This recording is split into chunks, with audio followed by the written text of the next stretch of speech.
Play স্টোরের ছোট্ট একটি অ্যাপ অ্যান্ড্রয়েড মোবাইলকে এত স্মার্ট এবং স্টাইলিশ করে তুলতে পারে আমি হয়তো আগে কখনো কল্পনাও করিনি। আপনিও আশা করি অ্যাপটির কাজ দেখে অবাক হবেন। আমার মোবাইলে অলরেডি অ্যাপ্লাই করেছি। আমার মোবাইলের স্ক্রিনের দিকে আপনি যদি লক্ষ্য করেন তাহলে দেখতে পাবেন একটি ওয়ালপেপার শো হচ্ছে, যে ওয়ালপেপারের কালার বারবার পরিবর্তন হচ্ছে এবং স্টাইল পরিবর্তন হচ্ছে। আমার মোবাইলের পিছনের ক্যামেরার পাশে যে কালারটি থাকবে ঠিক সেই কালারটি কিন্তু ওয়ালপেপার হিসেবে সিলেক্ট হবে।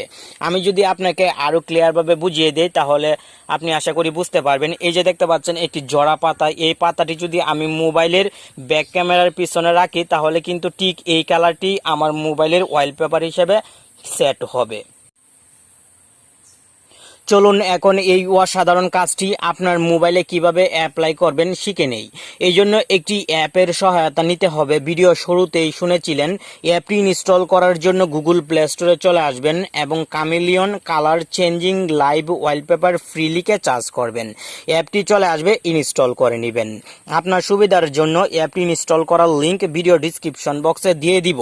নিচের দিকে এখন যদি লক্ষ্য করেন তাহলে এরকম কিছু অপশন দেখতে পাবেন। আপনি এখান থেকে সেট ওয়ালপেপারে ক্লিক করবেন আর এখানে সেটিংসে ক্লিক করে এখান থেকে আপনি প্রত্যেকটি সেটিংস কাস্টমাইজ করে নিতে পারবেন। তবে ডিফল্ট অবস্থায় কাস্টমাইজ করা আছে, তাই এখন আমি আপনাকে আলাদাভাবে কাস্টমাইজ করে দেখিয়ে সময় নষ্ট করব না।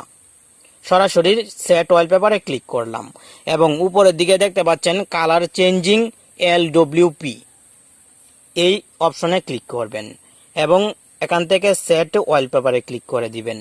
সঙ্গে সঙ্গে আপনার কাজ কমপ্লিট। এখন থেকে আপনার মোবাইলের ব্যাক ক্যামেরা ব্যবহার হবে ওয়ালপেপার হিসেবে, মানে ওয়ালপেপারের কালার পরিবর্তন হওয়ার ক্ষেত্রে ব্যাক ক্যামেরা কার্যকরী ভূমিকা পালন করবে।